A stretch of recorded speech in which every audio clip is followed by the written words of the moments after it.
She was a quiet girl who learned very early how to live without asking for much. People in the neighborhood knew her as polite and soft-spoken, always keeping her eyes lowered and her voice calm. No one really knew where she came from, only that she had no memory of her real parents. She had been left at a small shelter when she was very young, wrapped in an old blanket with no note and no name. That was how her life began, in silence and uncertainty. The woman who took her home was not rich, not powerful, and not important in the eyes of the world.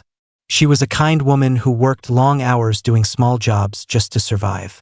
She lived in a tiny rented house at the edge of town, where the walls were thin and the roof leaked during heavy rain. Still, she opened her door and her heart to the child without hesitation. From that day on, the girl called her Mom. Even though they shared no blood, life was never easy for them. Every day was a careful balance between food, rent, and basic needs. New clothes were rare, and toys were almost never an option.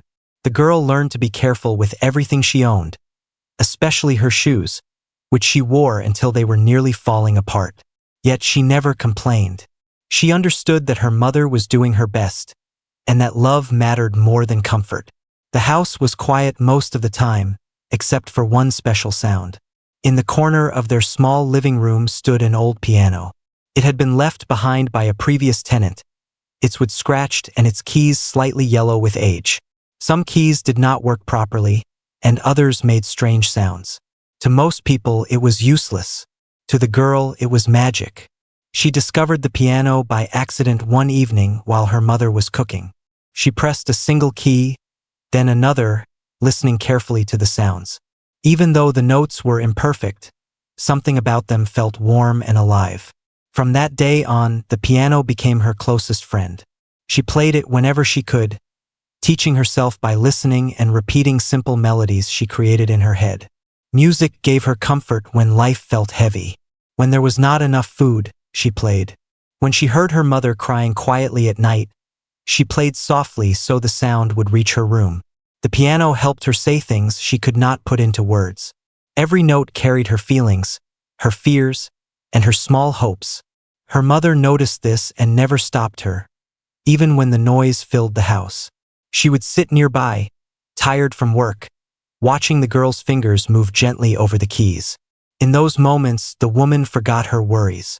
The music made her believe that maybe this child was meant for something more, even if their life did not show it yet. Outside their home, the world moved on without noticing them. Wealthy people passed by in expensive cars. Children her age talked about lessons, hobbies, and future dreams. The girl listened quietly, knowing her world was different. Still, she did not feel angry or jealous. She felt grateful for the simple things she had: a warm meal, a caring mother, and a piano that understood her. This was her quiet life of struggle. No applause, no recognition, and no promises of a better tomorrow. Just a small home, a loving mother, and a simple tune that slowly grew inside her heart, waiting for the day it would finally be heard. The girl began to notice small changes in her mother that did not feel normal. At first, it was only little things that were easy to ignore. Her mother woke up later than usual. Her steps sounded slower across the floor, and her smile did not stay for long. She still said everything was fine, but her eyes told a different story. Every morning the woman prepared breakfast as always, but she often stopped in the middle of simple tasks, holding the edge of the table as if the room was spinning. When the girl asked if she was tired, her mother laughed softly and said work was just hard these days. She did not want the child to worry, so she hid the truth behind gentle words. As weeks passed, the signs became harder to miss. Her mother started coughing more at night, sometimes so quietly that she thought no one could hear. But the girl heard everything, lying awake in bed, listening to the weak sounds through the thin walls. Her small hands held the blanket tightly as fear slowly settled in her heart. The woman began skipping meals, saying she was not hungry. But the girl noticed how thin her arms were becoming. The clothes that once fit properly now hung loosely. Still, every time the girl asked if they should see a doctor, her mother shook her head and said they could not afford it right now. Money was already a constant worry in the house. Unpaid bills sat quietly in a drawer, and letters from the landlord arrived more often. The girl saw her mother reading them late at night, her face tired and tense, She did not know the exact words on the paper, but she understood their meaning. Trouble was getting closer. One evening, the girl came home early and found her mother sitting on the floor, her back against the wall, her face pale and her breathing uneven. Panic rushed through the child. She ran to her side, calling her name again and again. After a long moment, the woman smiled weakly and said she had only felt dizzy. But the girl knew it was more than that. From that day on, fear followed her everywhere. She watched her mother closely, noticing every sigh and every pause. At night, she played the piano more softly than ever, choosing gentle notes that felt like prayers. The music was no longer just comfort. It became a quiet promise that she would not let anything bad happen if she could help it. Her mother finally admitted that she had been sick for a long time, but she did not explain much. She only said it was something that needed treatment, something they could not afford yet. The girl did not fully understand the illness, but she understood the danger. She understood that time mattered. The girl felt helpless. She was too young to work, too small to change their situation. But her mind searched for answers day and night. She thought about the piano, about how people stopped to listen when she played near the open window. She wondered if music could somehow save them. Even though it sounded like a foolish dream, she started playing with more feeling, pouring her fear and love into every note. Her mother listened from her chair, sometimes with tears in her eyes. The woman did not know why the music felt stronger now, but she felt it reaching deep inside her, giving her strength on days when her body felt weak. The illness continued to grow quietly, like a shadow stretching longer with each passing day. But inside the small house, something else was growing too. A silent determination in the heart of a young girl. She did not know how or when, but she believed that one day, her music would do more than fill the room. She believed it would find a way to protect the only family she had. The idea came into her life on a day that felt ordinary at first, the kind of day that usually passed without leaving any mark. She was walking home from school when she noticed a small crowd gathered near the community center. A faded banner hung above the entrance, moving slowly in the wind. Curious, she stepped closer and read the words carefully. It was an announcement for a piano competition, open to young performers from the area, with a prize large enough to change someone's life. She stood there for a long time, reading the notice again and again. The prize money sounded unreal to her, more money than she had ever seen or even imagined. Her heart began to beat faster, but fear followed quickly. She had never taken a single lesson. She did not own sheet music. Her piano at home was old and broken. This competition felt like it belonged to another world, not hers. She turned to leave, telling herself it was foolish to even think about it. But later that evening, the words from the banner returned to her mind. As she played the piano softly, her fingers moved without effort, creating a melody that felt honest and deep. In that moment, she wondered if maybe music was the only thing she truly had to offer the world. A few days later, her school music teacher stopped her after class. The teacher had often heard her humming tunes or tapping rhythms on her desk. That day, she asked the girl if she played an instrument. The girl hesitated, then nodded and spoke quietly about the piano at home. The teacher listened carefully and asked her to play something after school. When the girl sat at the school piano, her hands shook. The piano was polished and perfect, nothing like the one she knew. Still, when she began to play, the fear slowly faded. The melody flowed naturally, simple but full of feeling. The teacher stood frozen, listening closely, as if afraid to interrupt something rare. When the final note faded, the teacher said nothing for a moment. Then she gently told the girl about the competition at the community center. She explained that talent like this should not stay hidden, no matter where it came from. The girl whispered that she could not afford lessons, clothes, or even proper shoes for the stage. The teacher smiled and said talent mattered more than all of that. That night, the girl told her mother about the competition. At first, the woman looked worried. She did not want her child to face disappointment or embarrassment. She knew how cruel the world could be, especially to those with nothing. But when she saw the hope in the girl's eyes, she slowly nodded. She said that trying was better than living with regret. The days that followed were filled with quiet preparation. The girl practiced every spare moment, ignoring the broken keys and uneven sounds of her piano. She did not choose a difficult piece. Instead, she played a melody she had created herself, one shaped by love, fear, and long nights of worry. It was not perfect, but it was real. As the competition day grew closer, doubt returned. She imagined the other contestants with trained hands and confident smiles. She imagined judges who would not understand her simple tune. Some nights she almost decided not to go. But each time, she looked at her mother resting in her chair, her breathing slow and tired, and the decision became clear. On the morning of the competition, the girl wore her cleanest dress, carefully pressed by her mother. It was old, but it was neat. As they walked toward the community center, her hands felt cold, and her stomach twisted with nerves. Still, she held her head high. This opportunity had arrived unexpectedly, like a small door opening in a dark room. She did not know what waited on the other side. But for the first time, she felt that her music might be more than comfort. It might be a chance, a risk worth taking, and possibly the beginning of something that could change everything. The moment she stepped inside the large hall, she felt like she did not belong there. The room was filled with bright lights, polished floors, and the sound of quiet conversations mixed with nervous laughter. People moved with confidence, carrying music folders and speaking in serious tones. The girl stood near the entrance, holding her mother's hand, her heart beating fast as her eyes took in everything around her. Other contestants warmed up on practice keyboards, their fingers moving quickly and smoothly.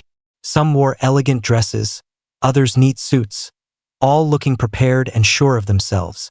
The girl glanced down at her own simple shoes and plain dress. For a brief moment, doubt wrapped around her like a heavy blanket. She wondered if turning back would be easier than facing what came next. Her name was called sooner than she expected. The sound echoed through the hall, clear and final. Her mother squeezed her hand gently, offering a small, tired smile that carried all her faith. The girl took a deep breath and walked toward the stage, each step feeling heavier than the last. The stage felt larger than the rest of the room, almost unreal. The grand piano at its center shone under the lights, its surface smooth and perfect. She had never seen such a beautiful instrument. For a moment, fear froze her in place. This piano was nothing like the one at home. It felt too clean, too expensive, too important. The judges sat behind a long table. Most of them watched her politely, their expressions calm and distant. One man stood out. He was well-dressed, with sharp eyes and an air of authority. Everyone knew who he was, a wealthy businessman, famous for his success and strict opinions. He barely looked up as she approached the piano. She sat down slowly, adjusting the bench with careful movements. Her hands hovered above the keys, trembling slightly. The hall grew quiet, waiting. In that silence, her fear grew louder. She thought about the people watching her, about how easily they could dismiss her, about how small she felt in that moment. Then she closed her eyes. She imagined her home, the old piano with broken keys, and her mother sitting nearby, listening. She remembered the sound of coughing in the night, the unpaid bills, and the way her mother tried to smile through pain. Those memories grounded her, pulling her back to what truly mattered. Her fingers touched the keys, and the first note filled the hall. It was soft, almost fragile, but it carried warmth. She continued, letting the melody guide her. It was simple, without fast movements or dramatic changes. Yet every note was honest, shaped by emotion rather than technique. The audience slowly leaned in. Whispers faded. The music seemed to reach beyond the hall, touching something deeper. Even those who had expected little from her began to listen closely. The sound was not perfect, but it was real, and it carried a quiet strength. The millionaire judge finally looked up. His expression changed as the melody continued. Something in the tune caught his attention, something familiar and unexpected. His confident posture softened, and his sharp eyes grew distant, as if the music had taken him somewhere else. The girl played on, unaware of the change she was creating. She was no longer on a stage. She was at home, playing for the person she loved most. Her fear faded completely, replaced by a calm she had never felt before. As the final note lingered in the air, the hall remained silent. No one clapped right away. The moment felt suspended, heavy with emotion. The girl slowly opened her eyes, unsure of what that silence meant. She stood and bowed slightly, her heart racing once more. She did not know if she had impressed anyone. She only knew she had played the truth. Whatever happened next, she had faced the stage alone, and that alone felt like a quiet victory she would never forget. At first, no one understood what they were hearing. The melody was so simple that some people almost missed it, like a soft breeze passing through an open window. It did not demand attention, it invited it. The notes moved slowly, gently, as if the girl was telling a story without using words. In a room filled with trained ears, this quiet tune felt different from everything played before it. The music did not follow the usual rules. There were no sharp turns, no sudden bursts of speed, and no effort to impress.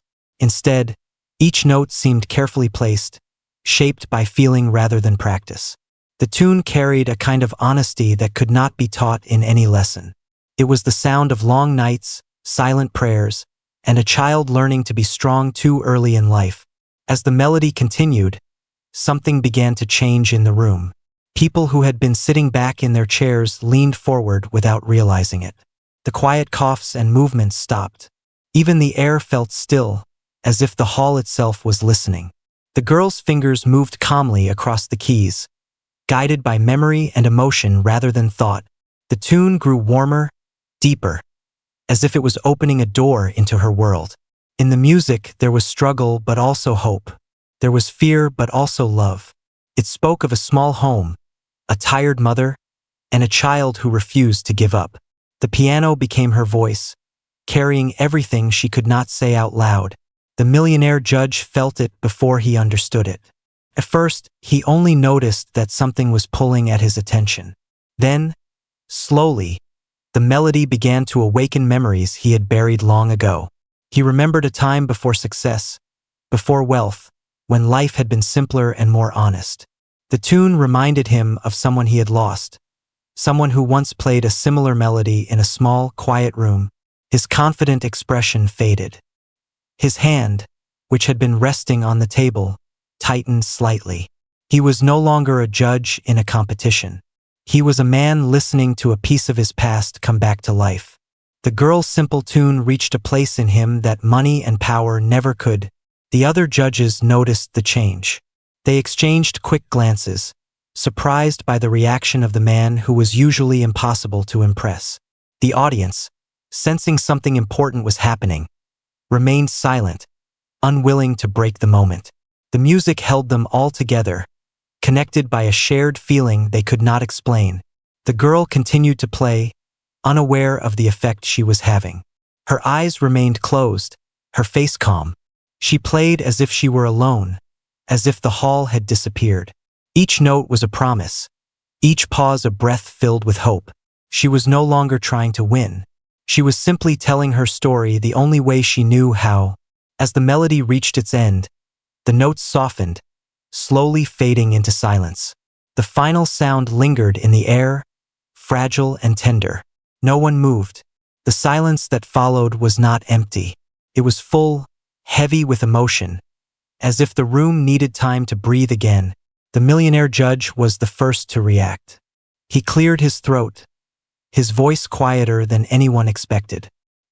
His eyes remained fixed on the girl, as if she held an answer he had been searching for.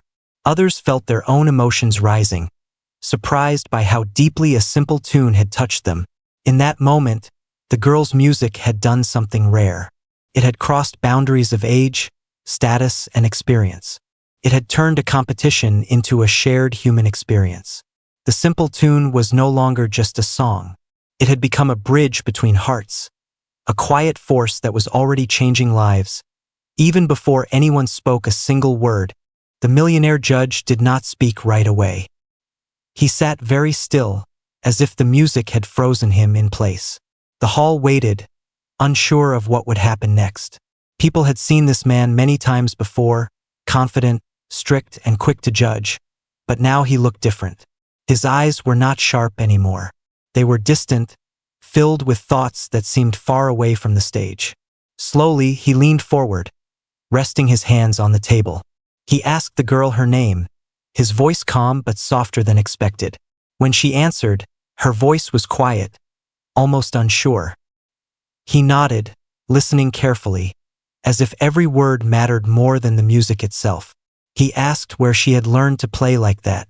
The girl explained that she had taught herself on an old piano at home. She spoke simply, without pride or fear. She did not try to impress him. She only told the truth. The judge looked surprised. Self-taught, no lessons, no training. He repeated those words quietly, as if testing them in his mind. Then he asked why she chose such a simple piece. The girl hesitated, her fingers pressing together nervously. She said the tune was something she made herself, something she played for her mother when life felt heavy. She did not explain more. She did not need to. Her eyes said everything. The judge leaned back, closing his eyes for a brief moment. When he opened them again, something had clearly changed. He told the room that the melody reminded him of his childhood. He spoke of a small house, long gone, and a woman who used to play piano in the evenings after hard days. That woman had believed in him when no one else did. He had not thought about her in years. The hall listened in complete silence. No one expected a man like him to share something so personal. His voice carried emotion, steady but deep. He admitted that success had pulled him far away from those simple days. He had gained wealth and respect, but somewhere along the way, he had lost the ability to feel things so deeply. He looked at the girl again and said her music brought that feeling back. It reminded him that true value could not be measured in money or titles. He said that what she played was not just a song, but a piece of life itself. The audience felt the weight of his words. Other judges began to ask questions too. They wanted to know about her home, her family, and her reasons for playing. The girl spoke about her mother, her illness, and her fear of losing her. Her voice shook, but she stayed strong. She did not ask for sympathy. She only shared her truth. The millionaire judge listened closely, his jaw tight. He asked how long her mother had been sick and whether she had received proper treatment. When the girl explained that they could not afford it, the room grew tense. The reality of her situation settled over everyone. For the first time, the judge looked angry, not at the girl, but at the unfairness of the world. He shook his head slowly and said it was wrong for talent and love to struggle while comfort and waste filled other lives. His words were strong, but his tone remained calm. He turned to the other judges and said something needed to be done. This competition was not just about skill, he said. It was about heart. He believed the purpose of music was to heal, to connect, and to remind people of who they truly were. The girl stood quietly, unsure of what all this meant for her. She had not expected questions, memories, or emotions. She had only played a song. Yet she could feel that something important was unfolding. In that moment, the judge's realization became clear. He was no longer listening as a critic. He was listening as a human being. And that shift, quiet but powerful, was about to change not only the girl's life, but his own as well. The room felt different now, heavier and quieter, as if everyone sensed that something important had shifted. The millionaire judge slowly stood up from his chair, drawing all eyes toward him. This was unusual. He was known for staying distant, rarely showing emotion, and never leaving his seat during performances. Yet now he remained standing, his attention fixed on the small girl before him. He took a deep breath, as if choosing his words carefully. He admitted that he had attended many competitions over the years and heard countless talented performers. Most of them were skilled, polished, and impressive. But very few, he said, had made him feel anything real. The girl's music had done that within minutes. He began to speak about his own past, something he almost never shared in public. Before the success, before the money, he had been a poor boy with big dreams and very little support. His mother had worked endlessly to keep him fed and hopeful. Music had been her escape too. She used to play a simple piano tune at night, one that sounded very much like what the girl had just played. As he spoke, his voice grew quieter. He explained that his mother had passed away before sh. The decision did not come with loud celebration or dramatic words. It came quietly, but it carried a weight that filled the entire hall. The judges returned to their seats, their faces serious, as if they understood that this moment was bigger than a normal competition. The millionaire judge spoke first, his voice steady but filled with meaning. He said the panel had reached a decision, and that the decision was unanimous. A soft wave of surprise moved through the audience. Some people leaned forward, others held their breath. The girl stood still, her hands trembling slightly, her heart beating faster than ever. He announced that the girl had won the competition, not only for her music, but for the truth and emotion behind it. The room finally broke into applause, but it was not wild or noisy. It was deep and respectful. The kind of applause that comes from understanding. The girl felt her knees weaken. Her eyes filled with tears she tried to hold back. Her mother covered her mouth in shock, tears rolling down her face freely. She had hoped for nothing more than a chance. Never a victory like this. She reached out and held the girl close, whispering words of pride and love. The girl clung to her, overwhelmed by the sound and the lights and the sudden change in her world. The judge raised his hand gently, and the room slowly quieted again. He said the prize money would be given immediately, enough to cover medical treatment and living expenses. The girl looked up, confused, as if she had not heard correctly. The judge explained that no mother should suffer because of lack of money, and no child should carry such fear alone. But he did not stop there. He surprised everyone by stepping away from the table and walking toward the girl and her mother. He said he wanted to do more, not as a judge, but as a human being. He offered to personally ensure that her mother received the best care possible, without delay or conditions. Gasps filled the room, cameras flashed, but the judge paid no attention to them. His focus remained on the small family standing before him. He said that years ago, someone had believed in him when he had nothing, and now it was his turn to do the same. The girl tried to speak, but words failed her. She bowed her head slightly, tears falling freely now. Her mother thanked him again and again, her voice shaking. The judge simply nodded, telling her that thanks were not needed. Kindness, he said, only mattered when it was shared. The audience rose to their feet, not because they were told to, but because they felt they were witnessing something rare, a moment where success met compassion, where power chose empathy. The competition was no longer the focus. The story unfolding in front of them was. As they left the stage, the girl felt as if she were walking in a dream moments earlier. She had been a quiet child with nothing but a simple tune. Now she carried hope in her hands. She looked up at her mother, who smiled through tears, stronger than she had looked in months. Outside the hall, the sky felt brighter, the air lighter. The fear that had followed them for so long began to loosen its grip. The girl did not fully understand how her life had changed, but she knew one thing clearly. Her music had protected the person she loved most. That day marked the end of one struggle and the beginning of another journey, one filled with healing, opportunity, and belief. The simple tune that once echoed in a small, broken room had traveled far enough to change fate itself. And it all began with a choice made from the heart. The hospital room was quiet, filled with the soft hum of machines and the gentle rustling of curtains swaying in the breeze.